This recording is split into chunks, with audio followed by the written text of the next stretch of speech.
Good morning and happy Father's Day weekend to everyone out there. It is Father's Day. It's a hot, muggy day outside. And this is Baton Rouge Labor Radio. We're on WTQT 106.1 LP FM. We're fully funded and underwritten by the Greater Baton Rouge Building Trades and the Louisiana AFL-CIO. And this morning we've got one of our regular guests, Ed Parker, District Council 17 representative for the ASME. And I'm sure Ed's got a lot on his mind this morning. Governor General, first let me say, Ed, do you represent the OMV workers? The Office of Motor Vehicles? Yep. We have a few of them, Mike, yes. Okay.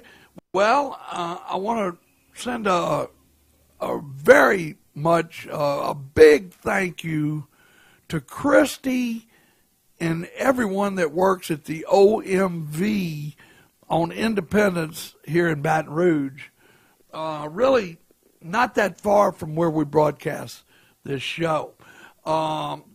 Thursday, I went to pick up, I had to show my ID. Not that I looked under 18 or nothing like that, I don't think. It could have been, I guess. But I'm digging in my wallet. I can't find my driver's license.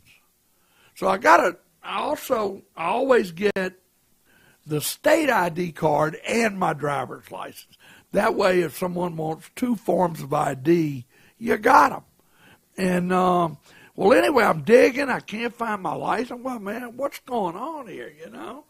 And so anyway, I backtracked in my mind, trying to figure out where I left them or whatever, and called everywhere.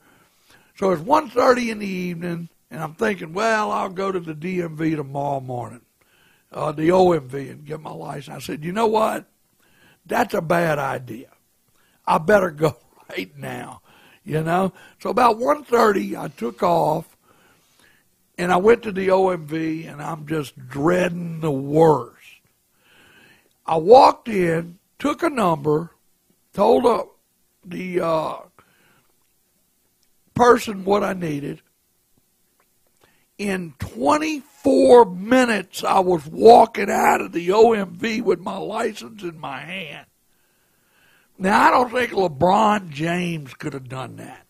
That's got to be a record.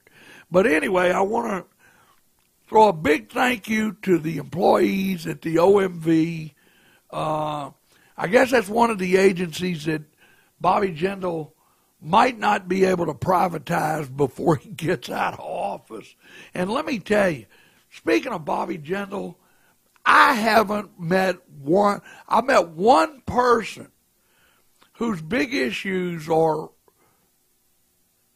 his type of religion, his type of beliefs, you know, down the line. But everybody you talk to, I mean, looking at polls, Hillary Clinton is beating him in this state. And believe me, people down here aren't normally big fans of Hillary Clinton. But anyway, that's just a big shout out to the OMV workers. Thank you. And it was really moving fast for everybody in there. Even though all the desks weren't open. You could tell they got hit with some cutbacks too. So let's get back to the issues at hand. This morning we got a 2-hour special going on. The first guest is Ed Parker. The second guest is MP Ray. And I'll tell you right now, they're both big supporters of Baton Rouge Labor Radio. And they don't get paid to come in here, okay? They're not on the clock. And these are two of the people, along with people like Ernest Stevens, Julie Cherry, last but not least, Lewis Wren. They all go well beyond the call of duty. They're there if you need them, time after time after time.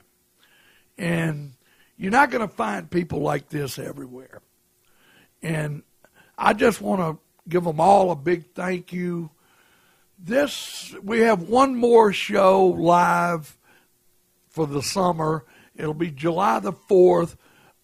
Julie Cherry with the Louisiana AFL-CIO will be coming in, doing a show with her daughter, who is a member of the Coast Guard, guarding our coast there.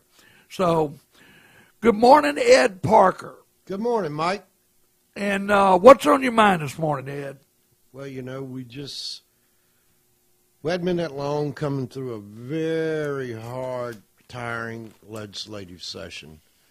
It worked out. I won't say we had a great session, but we managed to hang on to some things and got some things accomplished to benefit the citizens of Louisiana.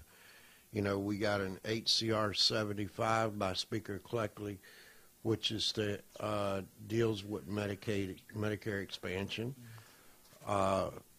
We killed by concerted effort of LFT, LAE, ASME, AFL-CIO, MP, Ernest, a whole bunch of other people that was working hard, managed to kill a very anti-union worker bill, which was House Bill 418 by Stuart Bishop. On that bill, Ernest, excuse me. That's all right, Mike. It's early in the Ed, they're going to bring it back again. Oh, yeah. Look, Louisiana Business and Industry is a no-quit deal. They bought it back. We've killed it 3 years running. Our intention is to keep on killing it. We don't think that even some of the diehard Republicans in this state did not want to hear that bill, period. Whether it was in committee or on the House floor, because they understand where the public servants are coming from. And when I say public servants, school teachers, school employees, public employees that work for the state of Louisiana, that's a freedom of choice. Explain the bill to our audience, Ed. What House Bill 418 was to do away with payroll deduction. The payroll deduction was guaranteed under the state constitution, that the employees have a right to choose. Now that is what you're speaking of, to clarify, is that if a state employee or a teacher or something like that can have their union dues automatically deducted from their check. From their check, correct. And that is a choice because you are in a right-to-work state. That is correct. To our detriment. It is their choice. It's freedom of choice. So Louisiana Business and Industry decided that they were going to run this bill again this year. We lobbied hard against members of the committee, of Labor and Industry Committee in the House, where it started. There was also one in the Senate by Senator Martini, but it wasn't moving. They wanted to see what was going to happen on the House side before they decided to do any movement with that particular sister bill. On the House side, it cleared the committee 9-6. Come out favorable. Well, the work began on the House floor for us to lobby the state legislators to get a solid vote if the bill come up to a vote. There was several attempts by Representative Bishop to bring it up off the calendar to the House floor, but he ended up needing somewhere between 13 and 15 votes in order to pass it, because to pass it he had to have a simple majority. That's a lot of votes to need on a simple majority, and then Yes, quite well. A simple majority out of the House would have been 53 votes. He only had roughly 40 votes that he could actually count on. The House is Republican majority. There's only 44 Democrats in the House, 2 independents. So with that issue, that meant that some of the Republicans in the House were not going to vote for that bill and did not want to hear that bill. Well, it just seems like a direct shot at the teachers. Well, it was a direct shot at the teachers. It was more formidable toward LAE and LFT than it was at public servants as far as state employees go.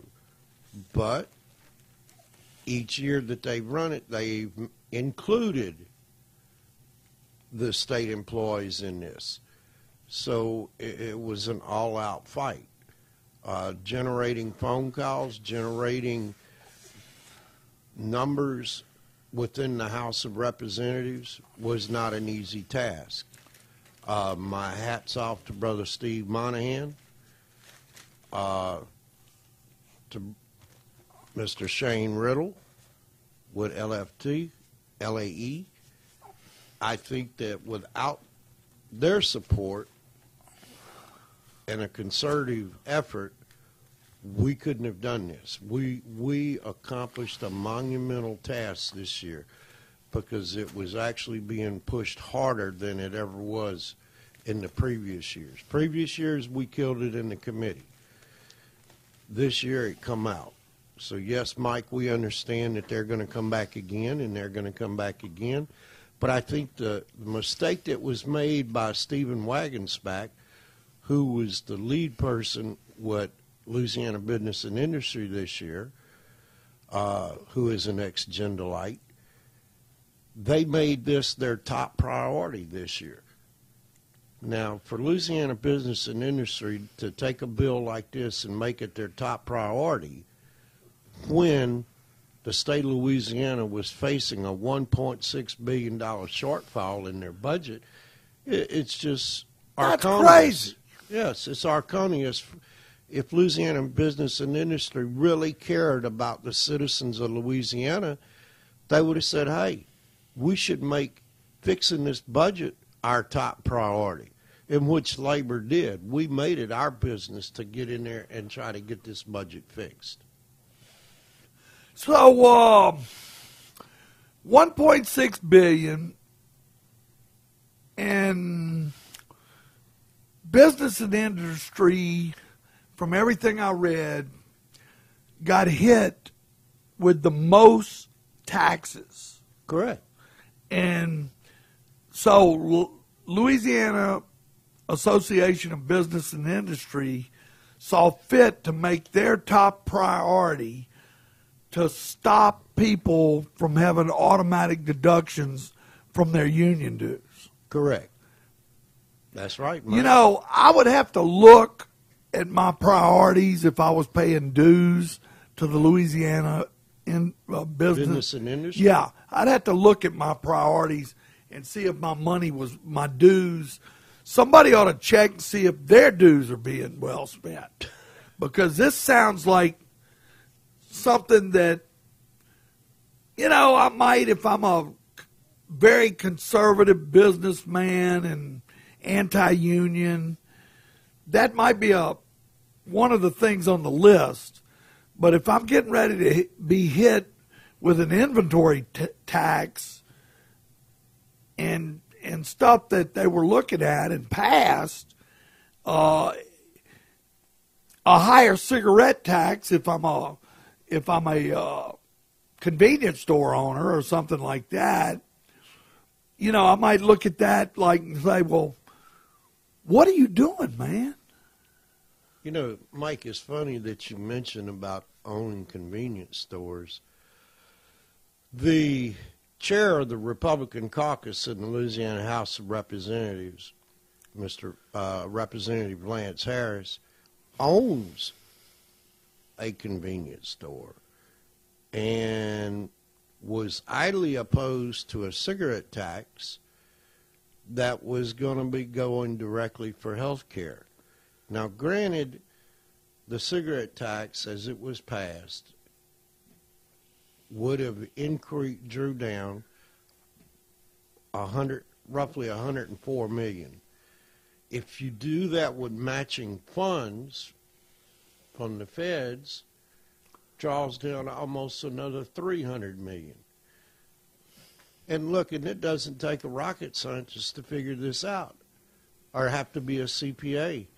But when you're looking at $220 million worth of cuts to health care in the state of Louisiana, and Mike, I smoke.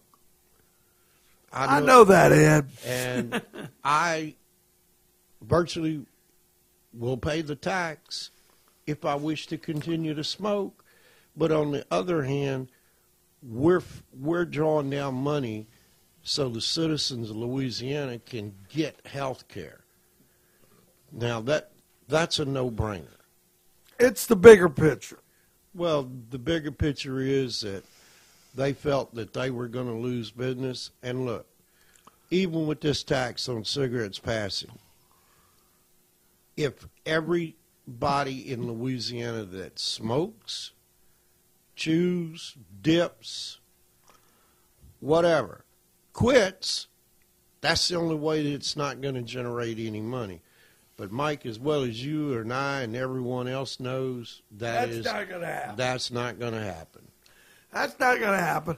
I think what's his name again? The guy that owns the convenience store? Representative Lance Harris. Representative Harris is worried about people maybe not coming in as often to his store to pick up that Snickers bar or that hot dog he's got rolling around there. That might be there quite a while. But, my point being is that the Louisiana Association of Business and Industry, their priorities were a little wacky this time. If the union dues checkoff was their biggest issue with all this other stuff going on.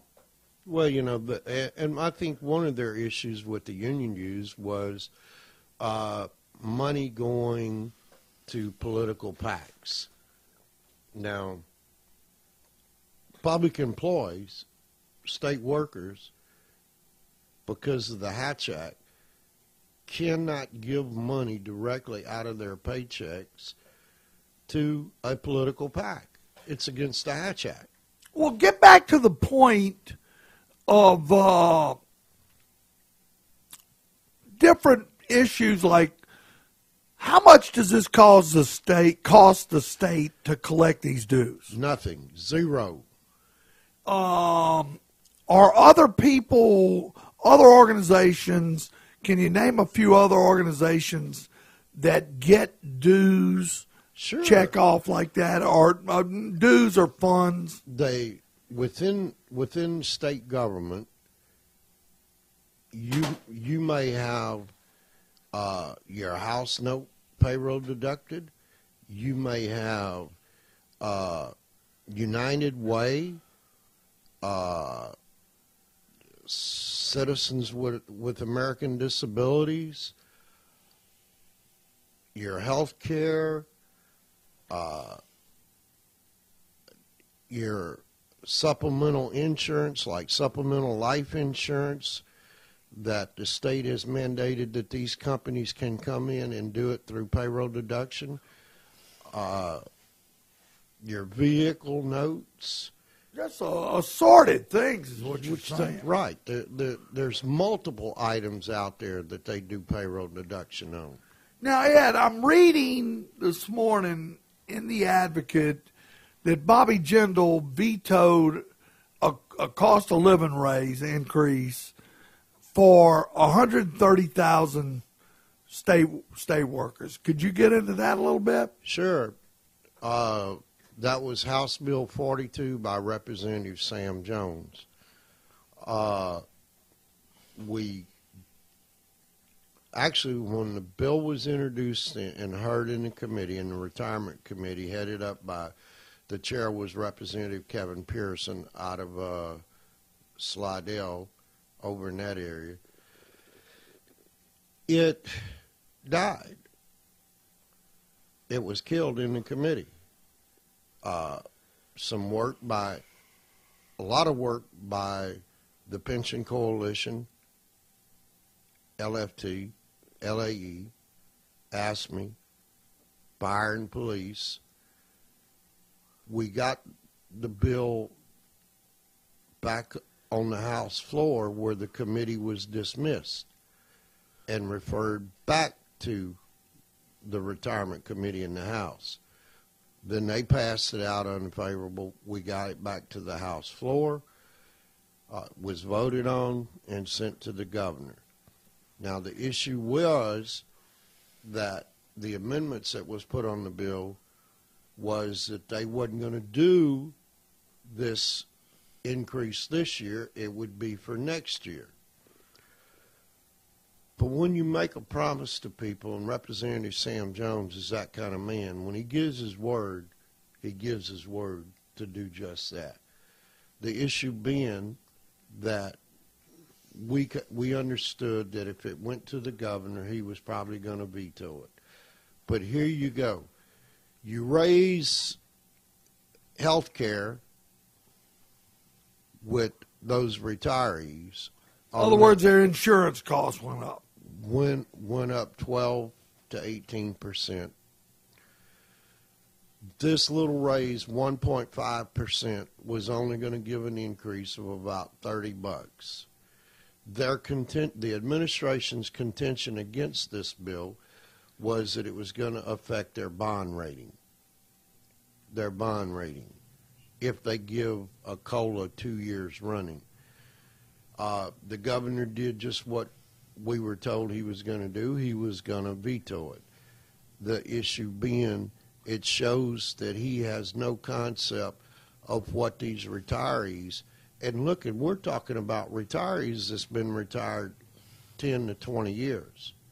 So a $30 a month raise, and then you're going to increase their health care by 12 to 18%, you're going to turn around, that $30 raise is gone.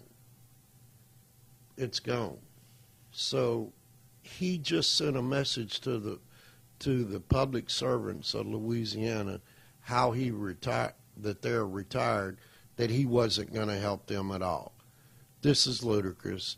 This is another general travesty where he's done nothing at all to help the retirees in the state of Louisiana. Well, that's nothing new, really. When you look at the Medicaid expansion, and it boggles your mind. Could you get into that a little bit, Ed? Well, Medicaid expansion, that's not for someone sitting home on their duff. No, it's not. It's not. Medicaid expansion would have drawn down enough, over $400 million for over 3 years. It was a no payback. In other words, doing Medicaid expansion, they would have been able to help the poor people of Louisiana, the working class that have retired and are living below poverty. This would have helped them with their health care, to be able to get health care and not be at any expense out of their pocket. Would have funded the charity hospital system that the governor privatized, would have increased the coverage to over 300,000 citizens of Louisiana that desperately need it. In HCR 75 that was passed this year by the Speaker of the House, Representative Cleckley, and it was my understanding, because I supported the HCR, the House resolution, current resolution. Next year, doesn't matter who the governor is, they're going to have to accept Medicaid expansion or come up with another way to try to cover the poor people and the disabled in the state of Louisiana. And when you turn down and say you're not going to help the poor people and the disabled and the children of this state, that says a lot for the character of a man who wants to run for president. You're right, Ed. We're talking with Ed Parker. He's District Council 17 representative with ASME. And this is Baton Rouge Labor Radio. I'm Michael D. Day. It's 7:29. We're broadcast on WTQT 106.1 LPFM. Now, getting back to the Medicaid expansion, Ed, what do you think the governor's reasons are for turning that money down? In your opinion? Ideologically, I think his reasons were he didn't want to give in to accepting money from a president who is a Democrat. Ideologically, that's pretty much what his issues were. And you would say that's pretty much the feel of the whole legislature, or a lot of them, or? I would say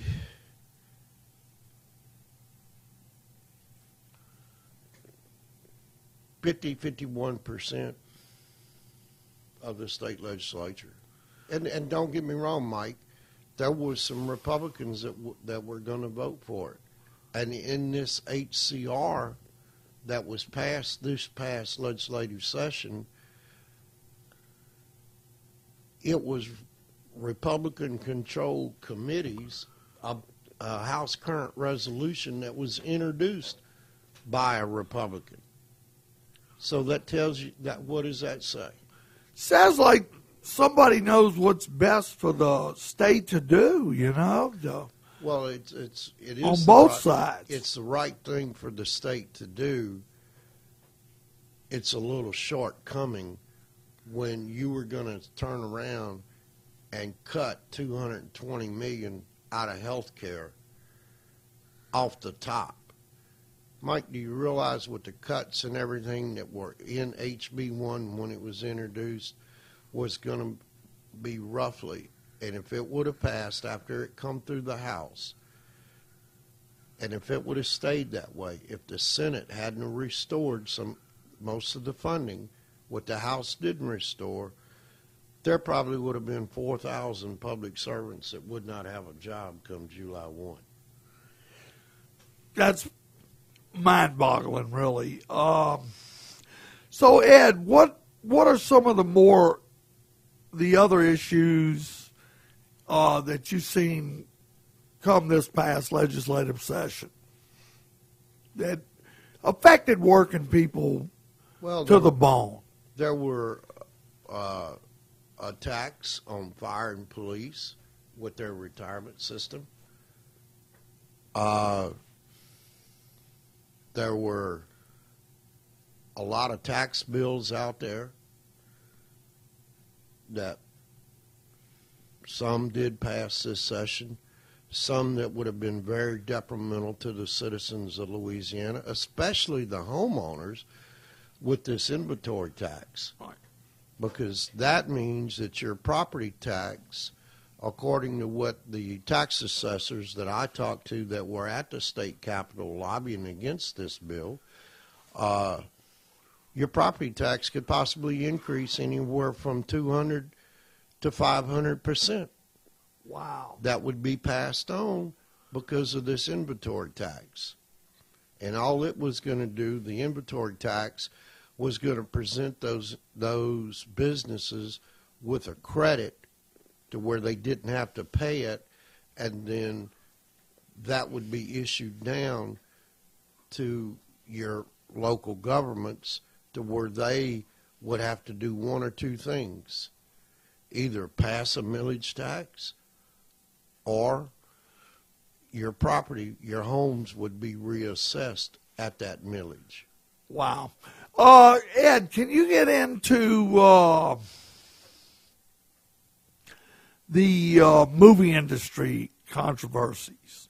Well, I didn't have a lot to do with that, but what I do know is this, that they looked at the tax credits and the tax breaks that the movie industry did, and what they bought into the state of Louisiana. Now, Mike, these are union employees. They are. That come in here, what I see, and work with the movie industry. They do hire people here in Louisiana. A lot of Teamsters. A lot of Teamsters. And they were saying that we're going to do this and we're going to cut back on the tax credits that they got. So with that issue, they turned around, and I think they cut the film tax credit 120, 160 million, something like that. I don't remember the exact figure. But, if you're creating jobs in Louisiana, and the movie industry does create a lot of jobs, matter of fact, they just filmed two new movies up in my home parish of East Feliciana. The remake of The Magnificent Seven and SMP. So you're creating jobs. You're bringing money into those areas that normally don't see a lot of revenue, especially in my parish. Okay. Ed, that would be good. You're listening to Baton Rouge Labor Radio. We're on WTQT 106.1 FM. It's 7:35 a.m. And I'm Michael D. Day, and we're doing a 2-hour special today. We're going to be on for 2 hours. We're going live. We usually do the Union Edge from 7 to 8. Today we've got Ed Parker in with District Council. He's the District Council 17 representative. And we're talking about legislative issues. And in the 8 o'clock hour, we're going to have the infamous MP Ray. So, a matter of fact, Ms. Ray has just walked through the door. If she would like to join the conversation, she's welcome. How about it, MP? Well, good morning. It's always a pleasure to join my brothers and sisters in labor here on the Labor Radio Show. I look forward to getting up early on a Saturday morning to be with y'all. And what your listeners may remember or may not remember, that I was formerly with the Louisiana Federation of Teachers, fighting the good fight for teachers at the legislature for about 3 years. I came on board with the teachers about 3 days before Bobby Jindal filed his ed reform package in 2012. So it was a trial by fire here in Louisiana for me back in 2012. And I've been working on working people's issues ever since. And now owner and operator of Top Drawer Strategies, LLC. And I work on a lot of healthcare issues, a lot of pension issues with the Public Pension Coalition, and a lot of other stuff that matters to working families in Louisiana. And I'm a proud consultant of the John Bell Edwards for Governor campaign. And how's that working out for you over there? Well, I have the best boss of all time, and it's always good to work for the governor. There's a new poll out yesterday. It's the 7th Republican independently organized poll in the race that shows John Bell strongly in position to make the runoff. And so, who in the state doesn't want to be employed by the guy who's standing between David Vitter and the governor's office? Well, that's a good question there. So I'm going to let you and Ed swing it back and forth. What issues can you and Ed speak on that were really the most important issues for work?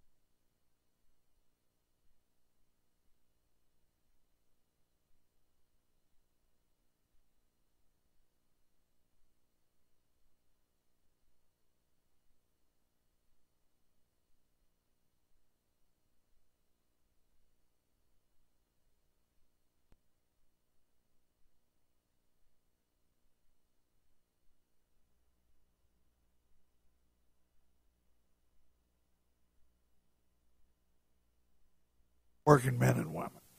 Ed, we'll go to you first. Well, Mike, I think like I was telling you earlier, one of the biggest issues we had this year was House Bill 418, which was an anti-union bill. That was one of the biggest issues we had this year. The deduction issue. Right. That would have been detrimental to the working men and women of the state of Louisiana. MP? You know, I was listening to the first half hour, 45 minutes of the show, and so I'll try hard not to be redundant. But, you know, I think there were a lot of issues on the table that are going to affect working people. Everything the legislature does really has an impact on working families in Louisiana.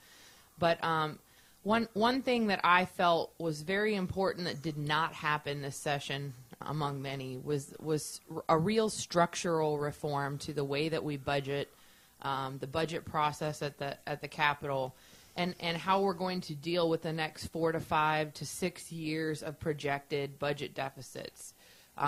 Much of the revenue that was raised this session through the cigarette tax, through caps, repeals, and sunsets on some of the $7 billion in tax giveaways that we do every year, it just really was not enough to make a structural impact so that we're going to come back here next year. We're going to come back to Baton Rouge next year for a regular session, and we're going to be facing another budget.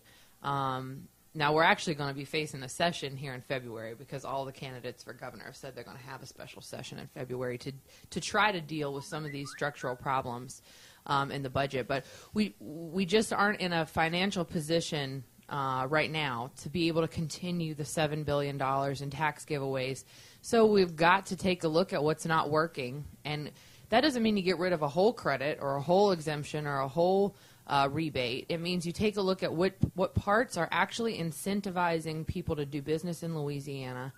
You keep those good parts, and you cap, repeal, or sunset the pieces that aren't working so that we can afford to pay our bills and do the essential functions of government, and that does include higher education and health care. Okay. So I'm really at a loss. Well, I heard you talking about the movie tax credit earlier. That's what I'd like to get into because, you know, when I graduated high school, 95% of my graduating class went to work for Exxon.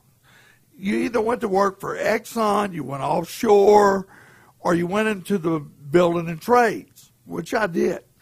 And I just see this movie industry as opportunities for young people. I know young people that are going out there and they're stage builders, lighting, cameras, so many other jobs other than being on stage and being, you know, Brad Pitt. And I'd like you and Ed to maybe, if you could, comment on that. Well, you know, this is a tough issue, I think, for a lot of people in labor because we do really see a lot of people see this movie tax credit as something that incentivizes unionized jobs to come to Louisiana, and to some degree, and this is the humble opinion of one young lady, but it does incentivize a lot of jobs to come to Louisiana. Here's the problem that we are facing in this session. There's one movie filmed partially here in Baton Rouge last year. One movie alone that received more funding from the state than the University of New Orleans. And, you know, to some degree, a part of this credit that's been examined by Dr. Jim Richardson at LSU, he took a look at all the credits, rebates, exemptions on the books to see which ones are working and which ones aren't. To some degree, you know, the film tax credit was not incentivizing jobs to come here that wouldn't have otherwise come here.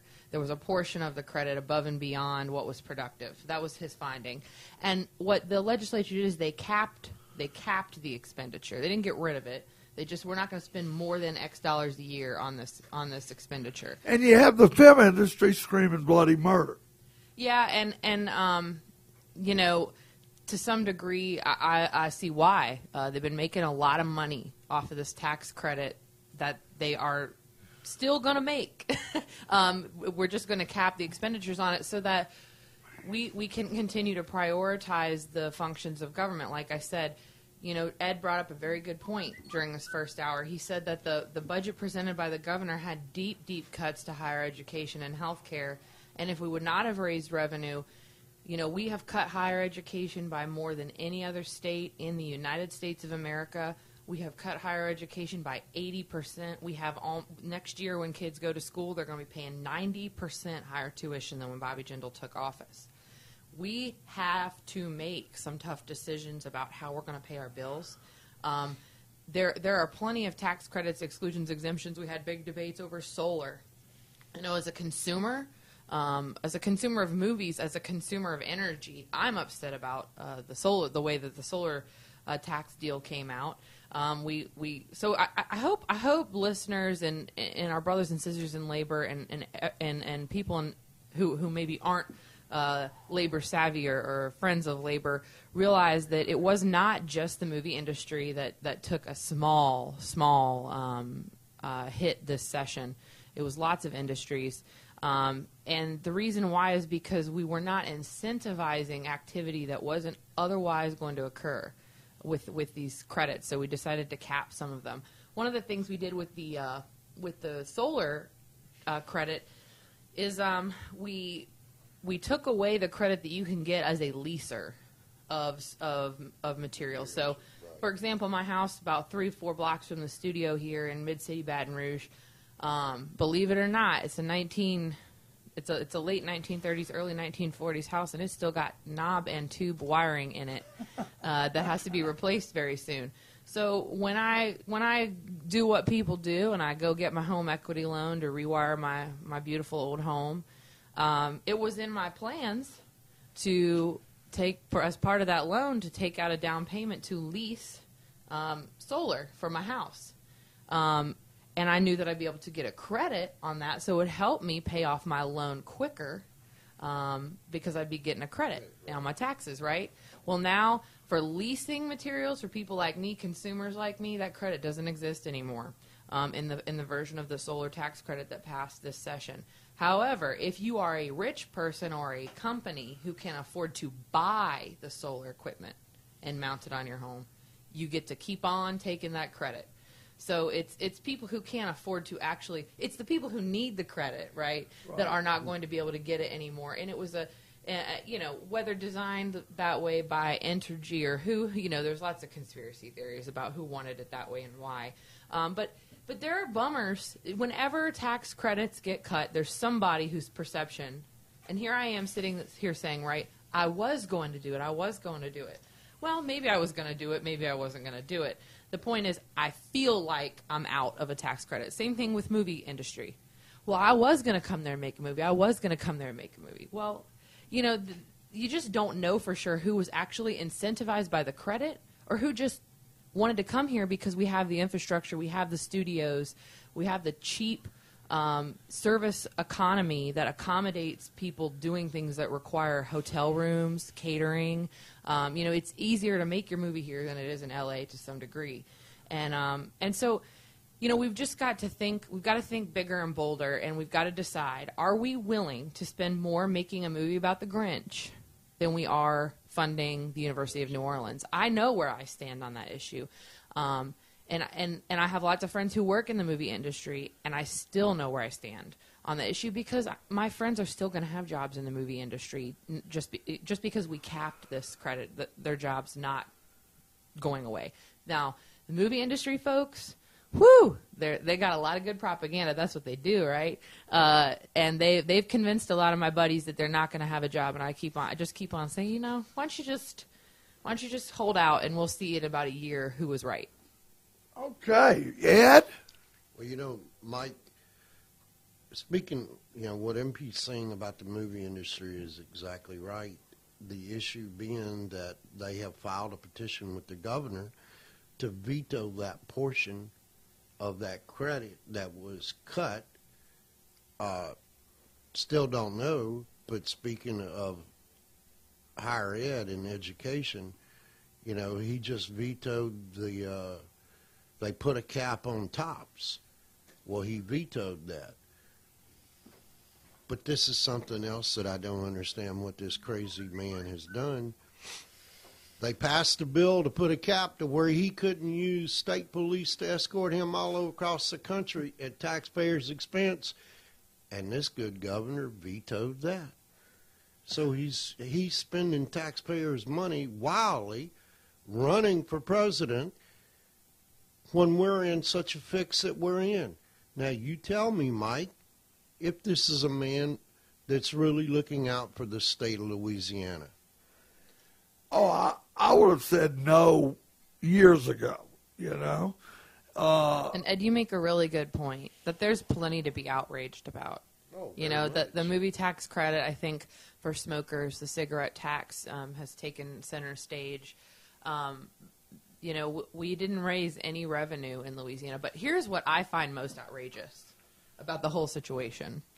We raised all this revenue, quote unquote. That's what we did, right? Really what we did is we stopped giving away money that we were otherwise going to give away. He created the shell game. Yeah, and then at the end of the day, we had to we watched our legislators take these painful votes, you know, to decide to cap the movie tax credit, to hurt consumers who want to use solar, to raise a cigarette tax. And at the end of the day, we ended up passing the SAVE Act, which made the entire thing null and void. It made the entire budget revenue neutral so that none of those revenue increases ended up mattering. You know, but there were heroes in this session. There were brave people like Jack Montousse, Representative Jack Montousse, a Democrat of Crowley. He leads the Rural Caucus, and he had one of the biggest revenue-raising measures as his bill. And what he did is he knew that the governor needed that to get a balanced budget out. And so on the last day of the session, he held that bill hostage, and he said, I will not pass that bill until we pass the cost of living adjustment for state retirees.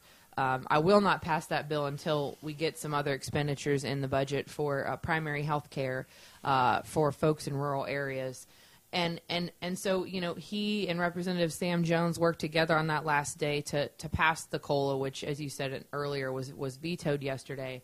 But you know what? That took guts. That took fortitude. That took real bravery because, you know, he could have accidentally caused us to have a special session if his bill didn't get through in time.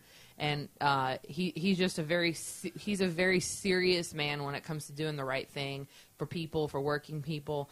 And you know, Jack Montousse is a big supporter of firefighters. He's a big supporter of hazardous duty workers, state workers, teachers, and he just does the right thing by them. And I'm very hopeful that because we have elections coming up this year for the entire House and Senate, that we're going to elect some more people like Jack Montousse, like Sam Jones, like John Bell Edwards, and we're going to come back and when we raise revenue, it'll be meaningful.